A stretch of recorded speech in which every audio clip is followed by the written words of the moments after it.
What's up, YouTube family? It's your boy J.O. Welcome to another Validated Prison Stories. Before we get into this, you know what it is. Smash that like button. Click the subscribe and bell notification so you'll be notified next time I drop some content. Today, man, we're going to talk about a little bit of coronavirus. We're going to talk about what happens when you're incarcerated and you're sick. We're going to talk about what happens when you got a cellie that's sick, but you ain't sick. You know what I mean? And how the rules go. And first of all, I just want to tell everybody, man, be careful. They're predicting over half of the population of the United States of America is going to be infected with this coronavirus. Up to 3 million people could die because of this coronavirus. This ain't no joke. You know what I'm saying?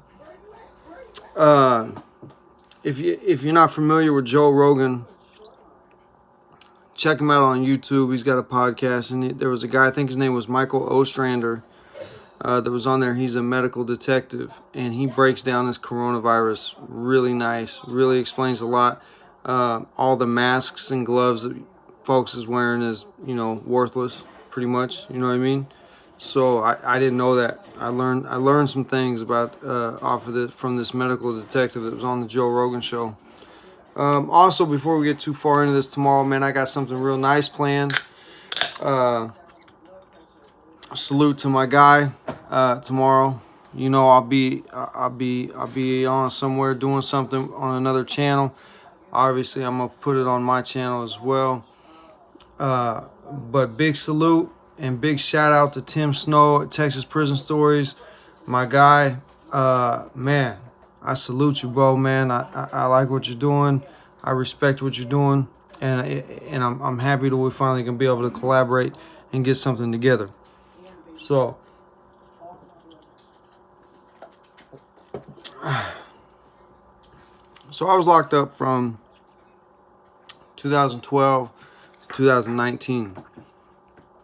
On the second bit, the first bit I was down from 2006 2009.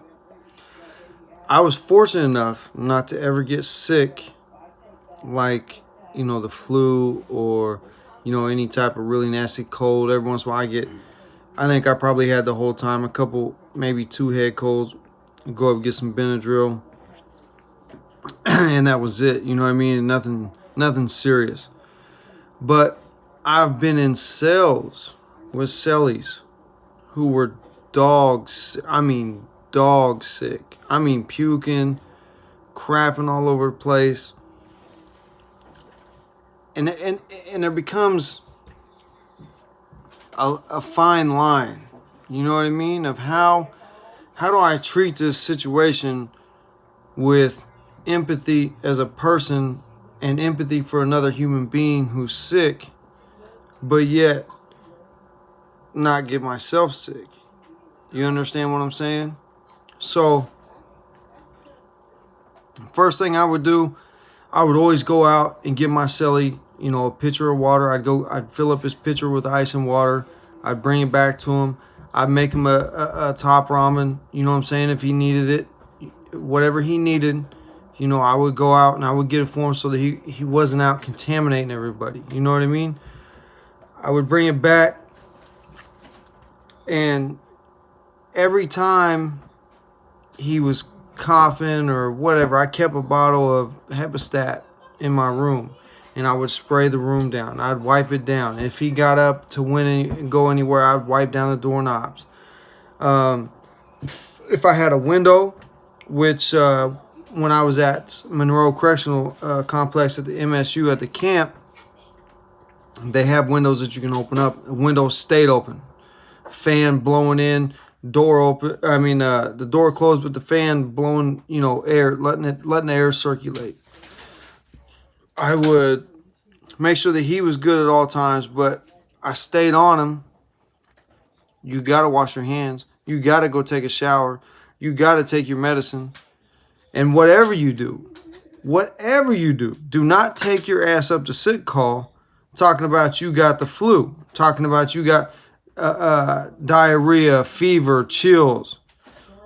And the reason for that is they're going to take me and him And possibly the whole tier. I seen one time they took a whole side of a tier and threw them in medical and quarantine and kept them there. And they was over there for a good, they say 72 hours. They was over there for a good week. You know what I mean? That's no place to be. I mean, that's a whole nother story for a different time, because I've been in a situation like that before that was a little bit different. But man, you don't want to be in the infirmary in a prison that was built in the early 1900s. That sucks. You understand what I'm saying? That is terrible. Just imagine being in this old ass building in a room with a locked door that looks like a hospital room, but you can't get up and move freely. You can't get up. You're in prison. So the last thing I would tell, the last thing I wanted my cellie to do was go up and tell medical that he was sick with the chills, or man, just lay your ass down. We'll get through this. We'll take care of it. You understand? Go wash your hands every chance you get. Stay in your room, lay down. Whatever you need, I got you. Don't trip. Even if I got to go hustle up some pills to keep you cool, you know what I mean? I'm going to go do that. You got that coming. I'm going to take care of you, because I don't want to go over there. I want to be able to go out to the day room and play pinochle and talk mess and watch the games, and I want to program. I want to do my everyday program. I don't want to be quarantined, locked up somewhere. So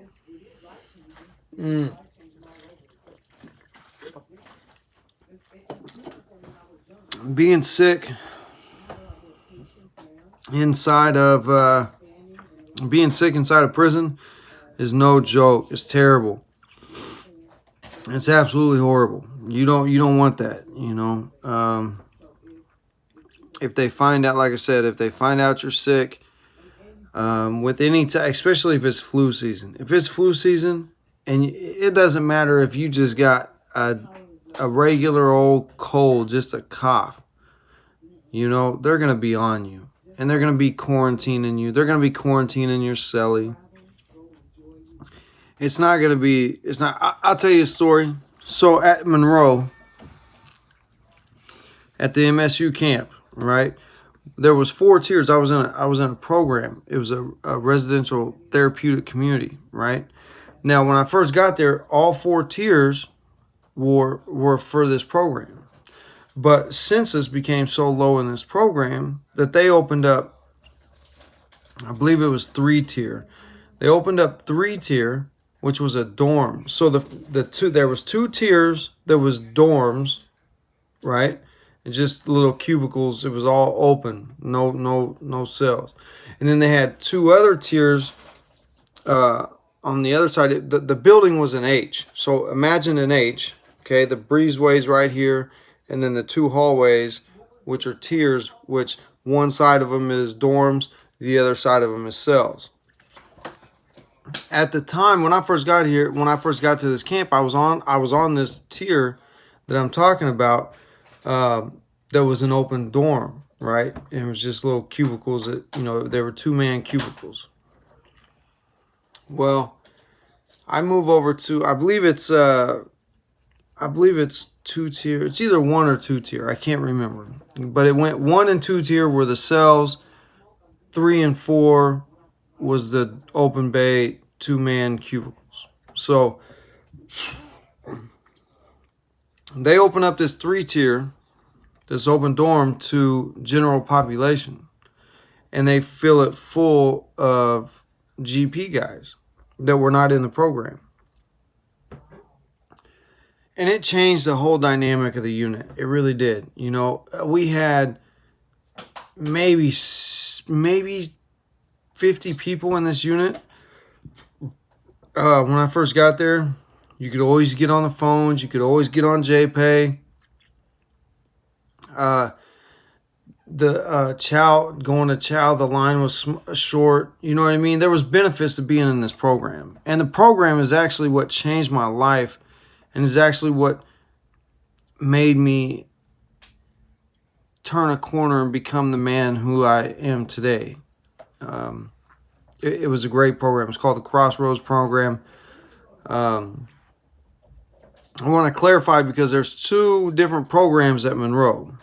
One is a SOTP, Sex Offender Therapeutic Program. That is not the program that I did. I just want to clarify that.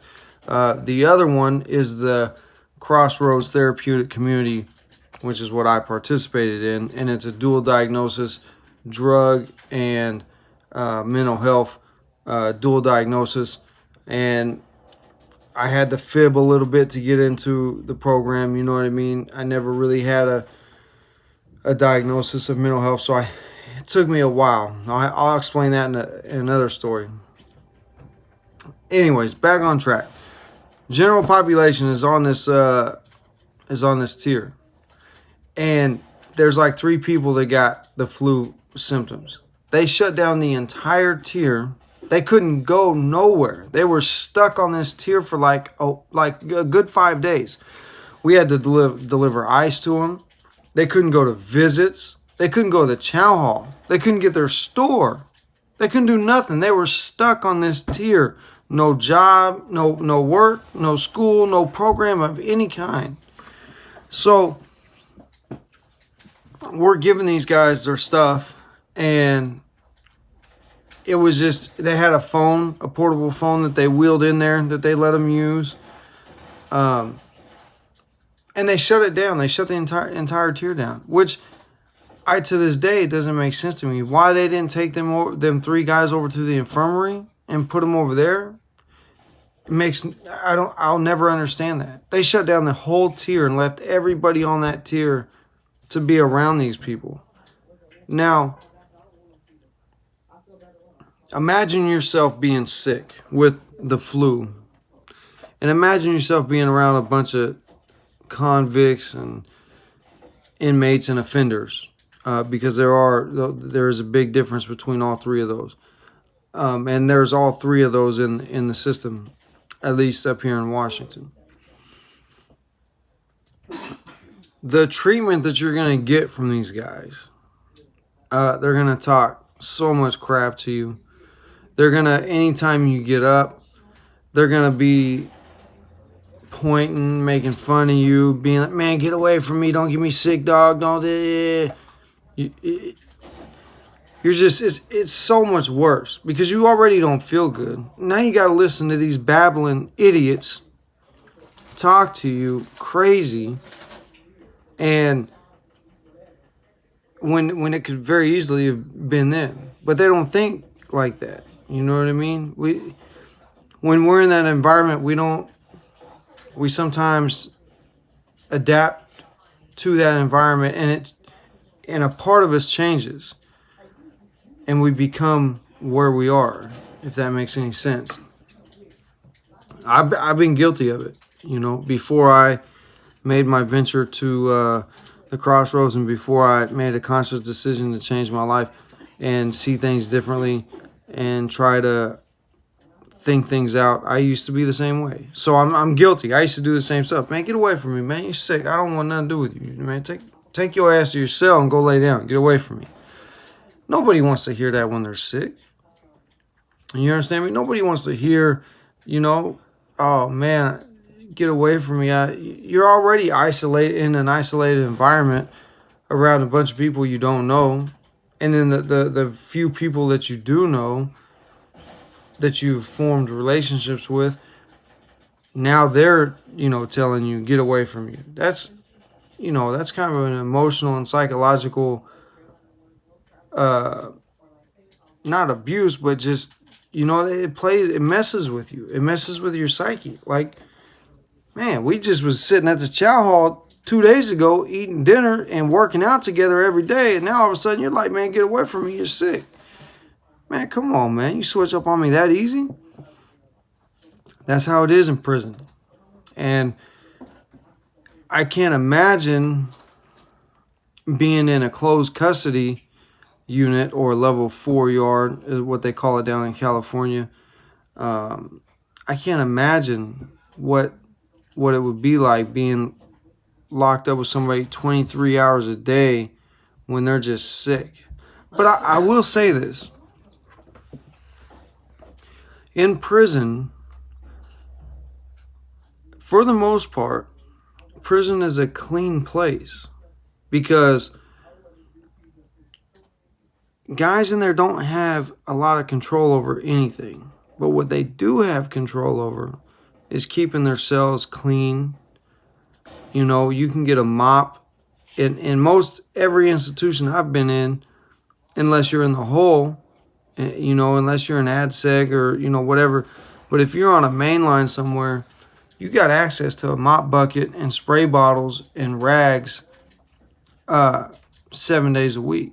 So what guys will do is they'll become OCD about their area.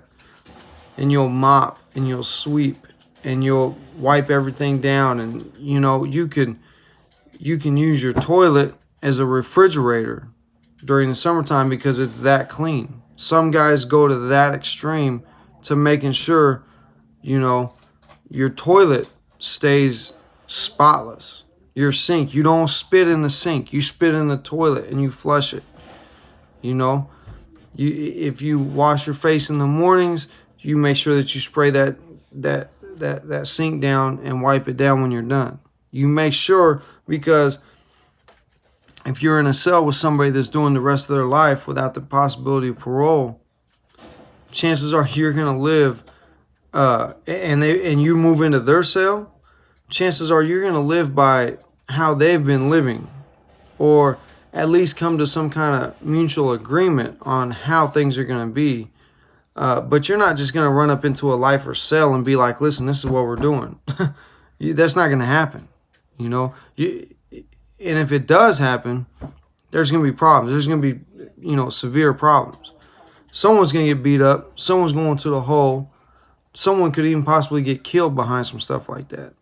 So, for the most part, prison is a clean place.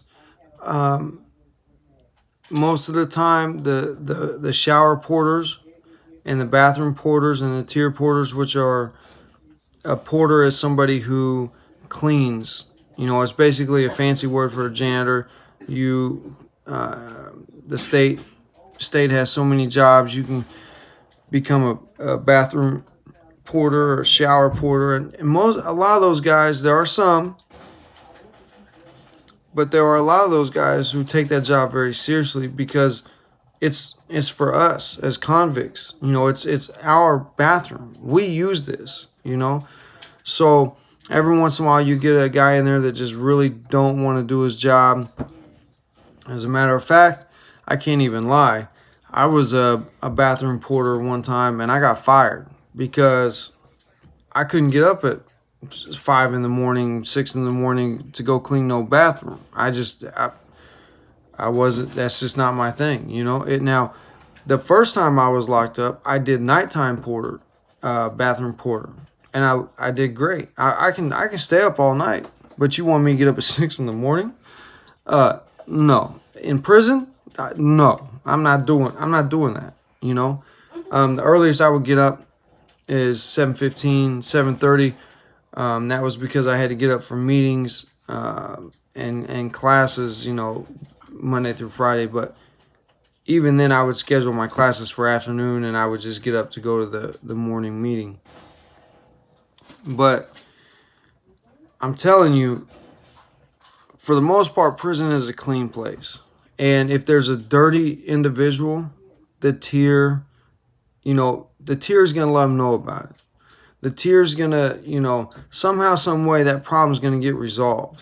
Because nobody wants a stinky, smelly. If you're not taking showers in prison, best believe somebody going to be telling you about it. Best believe somebody going to be letting you know, hey, look, you're funky. You need to get your ass in the water, man. Here's a bar of soap. That's, you know, that's not really a game to be played in prison as being dirty. You don't do that, you know. And that prevents and cuts down a lot of sickness inside of prison. At least in the prisons that I've been in up here in Washington. I can't speak for any other state. I can't speak for any other prisons. Most prisons in the state of Washington are, you know, fairly clean. Now you have Walla Walla, which was built in like 1819 or I mean 1919 or 1886 or something, I think is when it was built. It's an old U.S. territory prison. That place is old, it's dirty, it's moldy, it's nasty, and there's just nothing you can do about that. But even still, guys keep their cells relatively clean. You feel me? And so there's not a lot of sickness that goes on in prison when it comes to the flu and stuff like that. It does happen, and there's always, every year there's always guys that do get sick, but it's not like it is out here. It's not like it just spreads like wildfire. It spreads like wildfire out here. It don't do that inside in prison, from my experience.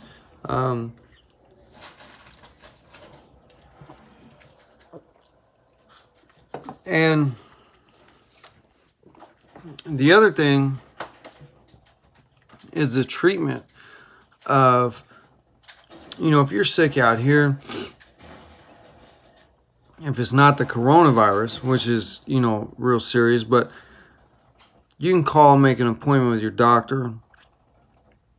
You can go in, be seen. You're going to get decent medicine. You know what I mean? Even if you have the poorest insurance, you're still going to get decent medicine and decent treatment. In the Washington State Department of Corrections, my number one complaint was the food. My number two complaint was the medical. And the medical is just absolutely horrible. They treat you, animals that go to a veterinarian get treated better than humans that go in and see medical at Washington DOC. You know what I mean? So it's you can order some over-the-counter medications, Tylenol, ibuprofen. I believe you can either get some type of allergy pills over the counter, but they're going to charge you $4 to go see them, and they're going to tell you to drink water and make sure you wash your hands and to take ibuprofen. Unless you do have the flu, then they're going to quarantine you, and even then they don't give you, there's no Theraflu in there. There's no IV full of solution to get you hydrated. You're not getting none of that. You got to be damn near dead for them to put an IV in you to give you any kind of. And antibiotics, you can forget that. You have to. There has to be a serious reason for you to get antibiotics in prison. They don't hand out any medicine that they don't have to. It's just another video I'm gonna do at some point is the healthcare up here, and it's just it's horrible, man. It's terrible. I wrote letters to the Department of Health, filed many grievances about the healthcare in Washington State and what I was going through. I had some heart issues, and they just were not addressing it at all. So, but anyways, would like for you guys to just stop and think about how you feel when you're sick. I know for me personally, I'm a baby. I'm a whiny ass baby when I'm sick. And I thankfully was never really sick in prison as far as that time. My sickness was something else physically, but having the flu, having the cold, head cold, allergies, any of that stuff, I just challenge you to put yourself in that environment, in a state of mind, and think about being locked up and not having access to Theraflu, Dimetapp, cough drops. You do have access to cough drops. The thing about that is, though, if you don't have a stock of cough drops, you get store like once every 2 weeks. So let's say you're sick and you don't have any and store just came. Now you got to wait 2 weeks to order these cough drops or any of this other medicine that may help you. You have to wait. So there is no just running to the store and grabbing something if you're sick, you know. So I challenge you to think about that. I challenge you to put yourself, you know, in that environment, you know, not literally, but, you know, try to imagine that and think about, you know, man, what you have and the access that you have to healthcare, to medicines out here that you don't in there. So yeah, it's being sick in prison is a rough one, and it sucks. It really does. So anyways, thanks for tuning in, man. I'm super excited about tomorrow. Again, Tim Snow, Texas Prison Stories. Check him out, man. He's dope, man. His content's dope. What he's talking about's real. He's a real dude going through real live situations, and just trying to do something good, man. And that's what I really salute him for, man. And he keeps it real. So again, check me out. Video will be on probably sometime tomorrow afternoon. And I appreciate y'all, man. And until next time, much love and respect. I salute all y'all. Late.